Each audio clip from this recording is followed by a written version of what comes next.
Hello everyone, my name is Adam Lesser, and this is my Module 7 video, the Human Resource Frame, for AP 855, Educational Leadership.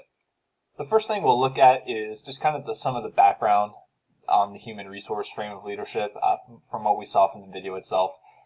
What we're really talking about here for this is how both the people making up the organization and the organization itself rely on each other in order to find success. So this framework sets it up to have organizations really work as families, how there's many different individuals, they all have their own needs, skills, and relationships. And a big part of that is how leaders are going to be able to effectively make sure that all these individuals have those aspects met. And a big part of that is how they can actually align the organization and the human needs together, what sort of goals overlap, how one thing can impact another. There's obviously a lot that can go along with this. One of the biggest things is that the leader should definitely serve more in a servant role than some other leadership types. At least that certainly fits for this style or just this approach to having organizations work as families, and just really making sure that everybody is looked out for and that people are going to be able to make progress that they need to. A couple of assumptions that this does work under. I know the video gave 4. I felt it really boiled down to just 2 big ideas. First and foremost is that both the organization and the people as a part of them rely on each other. But one of the biggest things is that the organization does exist to serve the human needs. Without being able to do that, the organization can't even be there. So it's certainly kind of an odd thing for us to think about as teachers sometimes, that the high school or elementary school, wherever we happen to be working at, exists to serve our needs. It doesn't really seem like that's the case a lot of times. We typically think it's for the needs of the students more than anything else, and that can sometimes lead to problems in education. Another big key assumption that this goes through is that unless both groups, the organization and the human side of things, unless they are both on the same page and working together, they're going to be falling together. And that's kind of I really appreciated how candid the video was about it, that it's kind of live together or die alone sort of thing. And it's going to have positives, they're promoting mutual growth, and negatives doing, of course, the opposite. The next thing is just looking at kind of the hierarchy that I would put together if I were a principal. And this was something that I felt was extremely tough to do. Obviously, all these different aspects of a school are incredibly important, and it's tough to look at this and think about how am I going to approach it. And I think that was probably one of the biggest things I had to address first within my mind. It's not saying that necessarily one group is more or less important than something else, or that they're going to be reporting to somebody else or anything like that. But as a principal, it is impossible for me to continually every single day go apart to every single one of these different groups and have the exact same impact from one to the next to the next to the next. So you do have to have some decision-making skills to be able to kind of decide how you're going to approach that, what things you'll focus on more continually and what things you'll focus on more occasionally, if that makes sense. So within mine, I kind of went through a spheres of influence sort of idea. I felt like I'll kind of work on the outside and go in from there. I felt like the alumni and community members, obviously that's very important for a school, especially a high school. A lot of the KISA that we talked about last week is actually important to see how alumni are faring and their progress they've been making after high school.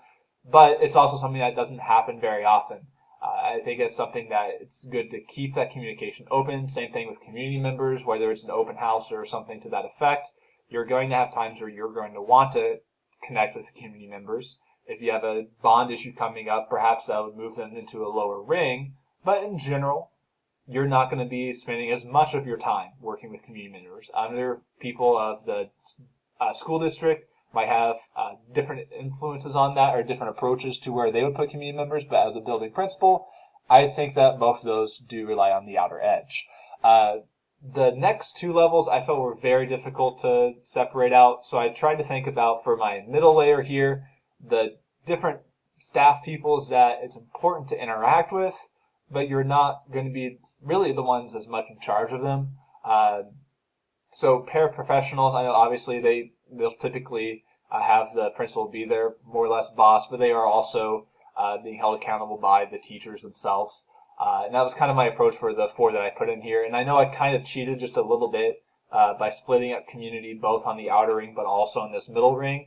I felt like community volunteers is something that's a little bit separate than just members in general. I feel like that kind of shows us the people that are a little more vested within the school system, those that are going to actually show up and report there. I know that teachers are going to have kind of their own influence on that, but it is also a very important thing to keep track of who has all that information, what sort of roster we have of potential volunteers, and be able to communicate that with our other staff members. Of course, office staff and cooks, kind of a similar approach. They are absolutely vital for a school, but it's not something that I would anticipate spending as much of my time working with. And I feel like out of all four of these, if there was one I was going to move into the inner layer, it'd probably be the office staff, just because of how closely I would be working with them. But I felt like there still is a little bit of a difference between this middle layer and where I'll be going with the last set. So we'll go ahead and move on to the inner layer here. And I kind of did something that was a little bit odd for it, I think. But I really like the idea of it, at least. You can see from the principle itself, it branches off just to the three specifically: maintenance, teachers, and students. And then parents and custodians were kind of subsets from there. And I think the biggest thing for that is I believe that, again, I only have so much time. If I focus on those three: students, maintenance, and teachers, those three as a result are going to incorporate the other two.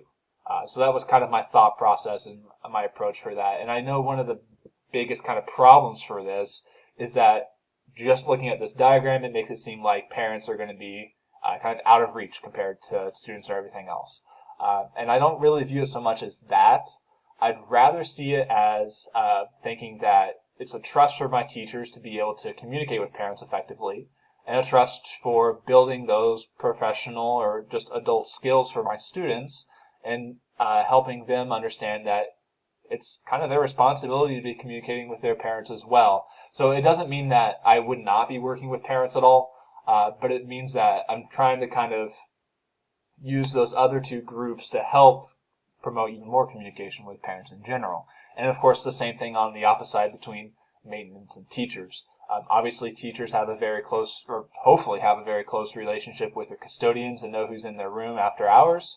And maintenance is going to be a big part of that. There's a lot of overlap between those, just depending on if it's building maintenance or district-wide. At least at my building, our maintenance crew and custodial crew are essentially the same people, with one or two that only fit in one or the other. So being able to have communication with one is going to be able to impact the other. So that was kind of my idea for my approach for this. Like I said, I felt like this was a very difficult thing to be able to sit down and kind of put a hierarchy to it.